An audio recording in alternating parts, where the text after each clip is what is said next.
Labor groups formally asked the Supreme Court to lift the order suspending the 85 peso wage hike in Metro Manila. The labor groups were led by Kamanggagawa Party List Representative Eli San Fernando. Ang Kamanggagawa Party List kasama ang Nagkaisa Labor Coalition, nag-file tayo ng petition for certiorari sa Supreme Court laban dito sa illegal na temporary restraining order na nilabas ng Pasig RTC Branch 152 sa dagdag sahod ng mga manggagawa dito sa National Capital Region. Gusto kasi natin na pumasok na ang Supreme Court at magbigay ng guidance parehas dun sa mga judges at sa mga lawyers sa kung paano ba ititreat itong paglalabas nga ng TRO against sa dagdag sahod. Malinaw kasi nakasulat sa Labor Code, Article 126, no court can issue temporary, preliminary, or permanent injunction or TRO against any wage order na nilabas. Pero kahit gano'n na nakasulat sa Labor Code, yung Pasig RTC Branch 152 ay naglabas pa rin ng TRO. Napaka-importante ang usapin na ito dahil ang pinag-uusapan natin dito ay 1.1 million minimum wage earners. Every day, 66 million pesos ang nawawala sa mga manggagawa. So, over the span nitong implementation ng temporary restraining order, nasa 1 bilyong piso na ang nawala sa sahod ng mga manggagawa. Gusto natin na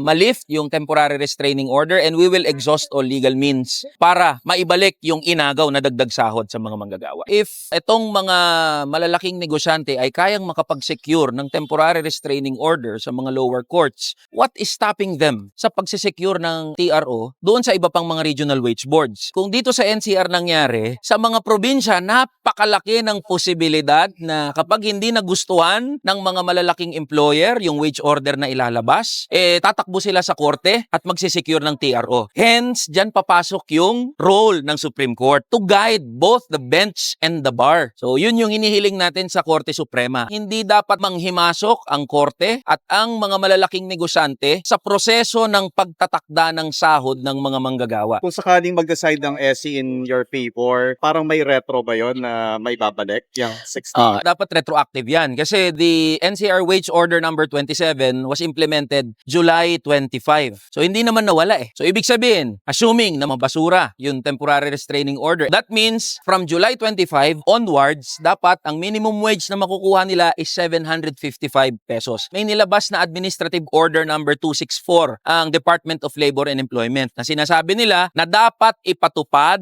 ang mga wage order na nilabas at this is immediately executory 15 days after the publication ng mga wage order. So the administrative order can be used already as a legal instrument ng mga manggagawa para igiit na while pending itong pag-uusap sa Supreme Court at sa mga korte, dapat magkaroon na ng dagdag sahod ang mga manggagawa. Tara na, kamanggagawa!